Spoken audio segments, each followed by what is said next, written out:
Coming up on Midco Sports Tonight, we'll chat all things North Dakota high school hoops. Jody Norstedt catches us up on the basketball action from ND. Then it's all about the coaches. Hear from both South Dakota's Craig Smith and Dom Plitzu-White, as well as North Dakota's Brian Jones and Travis Brewster. And finally, David Brown joins me in studio to talk all things NSIC hoops. All of that plus much more. Midco Sports Tonight tips off right now. Good evening. Happy Wednesday, everyone. I'm Kelly Stewart, and this is Midco Sports Tonight. Well, we start the show in North Dakota on the hardwood, where we had a few high school rivalries taking place with big implications, including a doubleheader that we televised between Mandan and Bismarck High. Here to recap it all and bring you some post-game reaction is our Jody Norstedt. So, Jody, the atmosphere looked fantastic last night in Bismarck, and the home crowd, they had to be impressed with the performance of their boys' team, right? Yeah, you're right. I don't think fans across the state really expected to see this game become so one-sided, but Bismarck really put a big stamp on their unblemished conference record by dealing Mandan its first loss of the season in pretty convincing fashion, too. Let's take a look at the highlights. First place on the line in the WDA.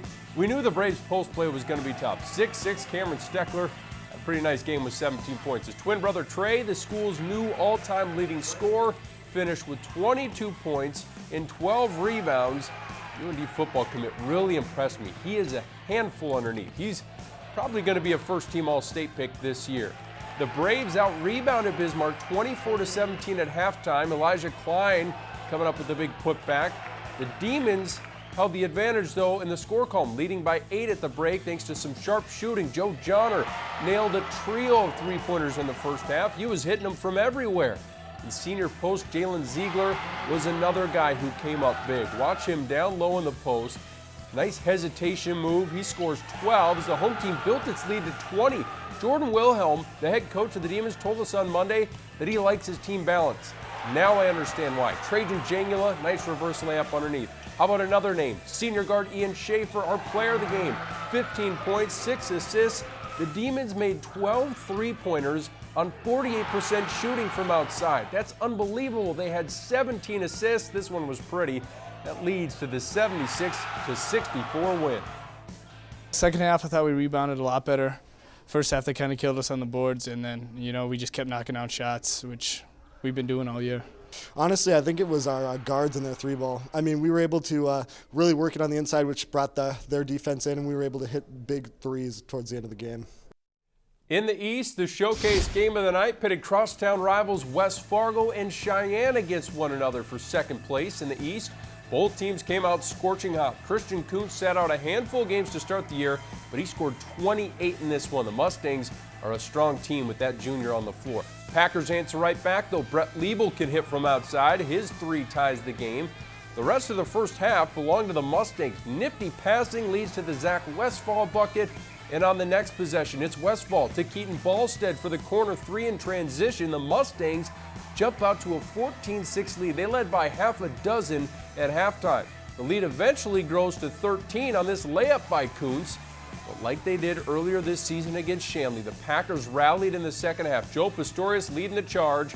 The teardrop pass to Luke Lennon for the bucket. After the lead is cut to 6, West Fargo crashes the offensive boards. Abdi Sufi with the putback. Packers trail by 4, then trailing by 1. Pistorius going to hit the floater for the lead after scoring just 2 in the first half. He rattles off 21 in the second half to help the Packers stay perfect with a 78-69 win. In the first half, we were lazy on defense. We were out of stance, doing the things that we really are not taught to do.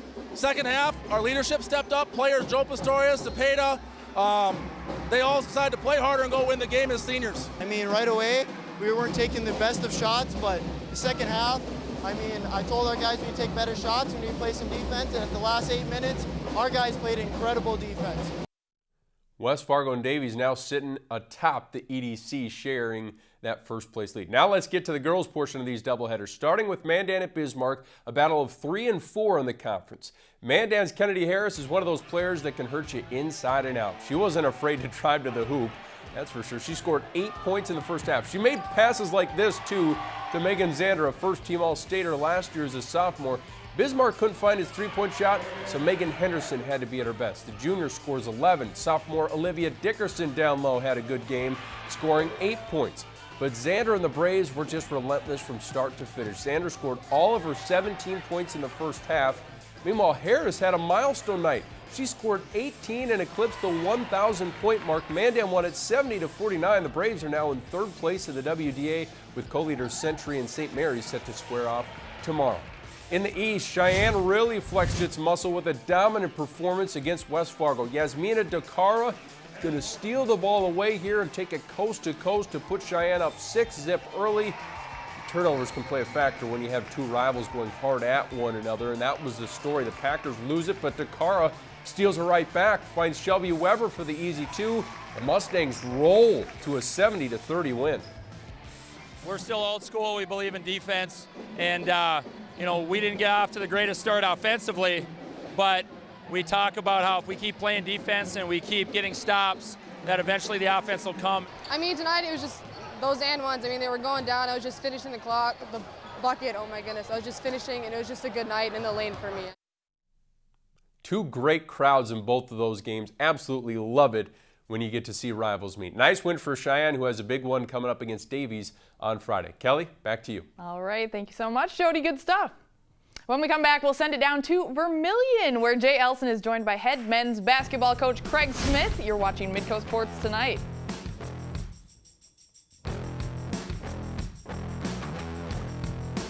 Midco Sports Tonight, presented by Avera Orthopedics.